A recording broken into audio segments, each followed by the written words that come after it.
Welcome to This Explainer. I am so thrilled you're here today because we're tackling something that literally every caregiver on the planet has faced and, frankly, lost sleep over. We're talking about the daily, exhausting, sometimes maddening battle of no. Today, we're focused completely on translating that incredibly frustrating toddler defiance into a clear, brain-based understanding. If you're feeling exhausted from constantly bumping heads with your little one, let me just validate that for you right now. It is hard work. But by the end of this explainer, we're going to transform how you see these interactions, completely decoding what's actually happening inside that tiny developing mind. Okay, let's dive right in by acknowledging that universal, everyday battle. You absolutely know the exact scenario. You ask them to put on their shoes? No. You offer them their absolute favorite snack, the one they literally just begged for 2 minutes ago? No. You tell them it's time for bed? No. Somehow, incredibly, every single interaction turns into an immediate, frustrating refusal. And you just find yourself standing there, completely baffled, wondering what on earth is going on. And that leads us to this exact internal monologue, which I know so many of you have had. Why does my child say no to everything, even things they actually want? I mean, it feels completely illogical to us as adults, right? Why reject a cookie? Why refuse to go to the park? It really feels like they're just being difficult for the sake of being difficult. But I'm going to let you in on a little secret right now. This behavior, it's actually not random at all. To truly decode this, we have to look beneath the surface of the behavior to see what is physically happening in their head. Which brings us to our first section, a brain under construction.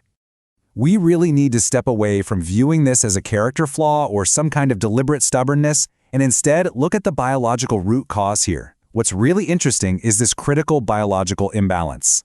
What you're seeing when your child melts down or screams no is a brain that is literally still under construction.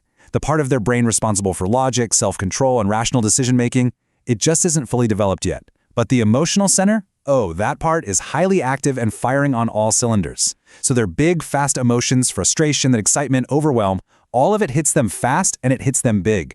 They experience the raw intensity of the emotion way before they have the neurological tools required to manage it. And this perfectly illustrates the disconnect that causes so much friction in our homes. Just look at the contrast. To us adults, our brains process the request easily. We think, hey, put on your shoes. It's simple. We gotta go. But your child's brain doesn't process it like that at all. To them, this sudden instruction feels like massive pressure. It feels like something is being taken away, like they're instantly losing control of their environment. In that split-second moment of perceived threat to their safety and choices, no becomes their absolute fastest, most effective biological defense mechanism. They aren't thinking it through. Their brain is just trying to protect their feeling of autonomy. So let's explore that further in Section 2, the 3 hidden meanings of no. Because once we understand the biology, we can see that this constant, reflexive no is actually a signal. It's like a neon sign pointing directly to specific hidden needs. The first hidden meaning behind the no is simply a desperate desire for control. When a child screams no, what they're really trying to say to you is, I want to say. Think about it from their perspective for a second. Their entire world is completely dictated by adult instructions. Sit here, eat this, put this on, go to sleep right now. No becomes their primary way of holding on to something that feels like it actually belongs to them. It's kind of their way of planting a flag and claiming just a tiny bit of ownership over their own life. So the crucial point of the second reason, overwhelm, is that it's not actually resistance at all. Sometimes it isn't the specific request you made, but rather a complete system overload. It's too much, too fast. There are just too many instructions, too many transitions, too many demands piling up all at once.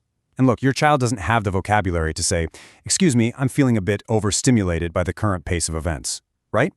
Instead, their brain just goes for the absolute quickest way out of the pressure cooker. It triggers a shutdown, and that shutdown sounds exactly like no.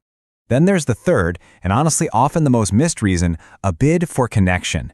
And this is fascinating. Sometimes when your child says no, they aren't actually rejecting you at all. They're watching you. They're testing the boundaries to ask, without words, hey, what happens if I push here? Will you get upset? Will you stay calm? Are we still okay?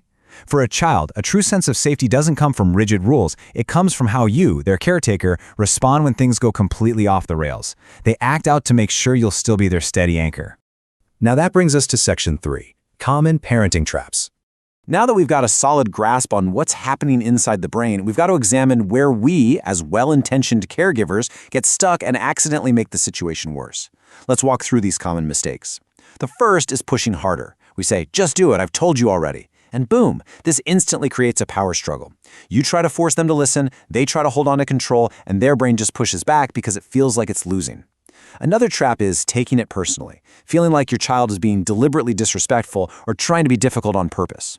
We have to remember the biology here. Most of the time, they aren't thinking about you at all. They're just trying to deal with the chaos happening inside them. It is not a personal attack on you. And what about that other trap? Repeating instructions. You know the drill. Put your shoes on. Shoes on. Come on, shoes. Well, after a few times, your words literally stop meaning anything. They just become background noise. When we do this, we accidentally teach the child a very detrimental lesson. If I say no long enough, nothing really changes. They learn that their refusal successfully delays the outcome, so, of course, they just keep doing it. All right, let's pivot to Section 4, strategies that actually work. Knowing what we know now about the toddler brain, how do we actually fix this? How can we stop forcing compliance and start working with how their developing brain actually functions? Well, we need practical tools. I want you to frame these 3 actionable, brain-aligned strategies as your new, reliable operating procedure. Whenever you hit that wall of no, you're going to run through these steps. Give control, involve them, and make it playful. These aren't just nice ideas. They're strategic ways to bypass their emotional defenses and naturally secure their cooperation. Let's look at the first one, giving control. Check out this simple comparison.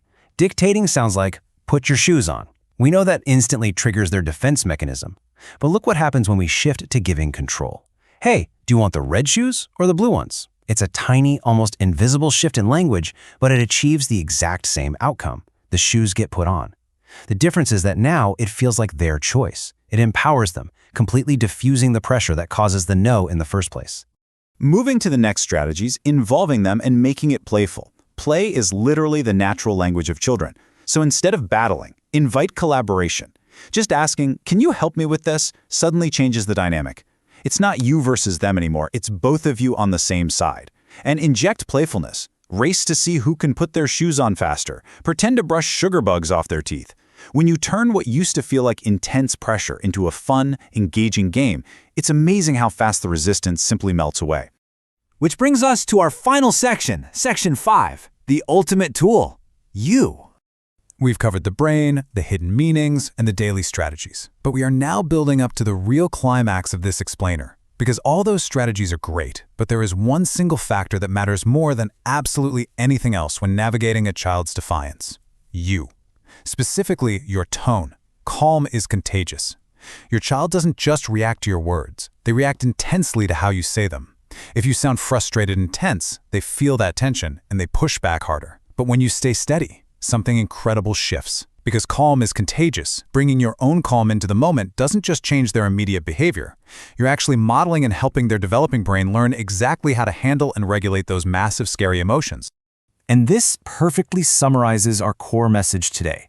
A child saying no is not a child trying to make your life harder, I promise.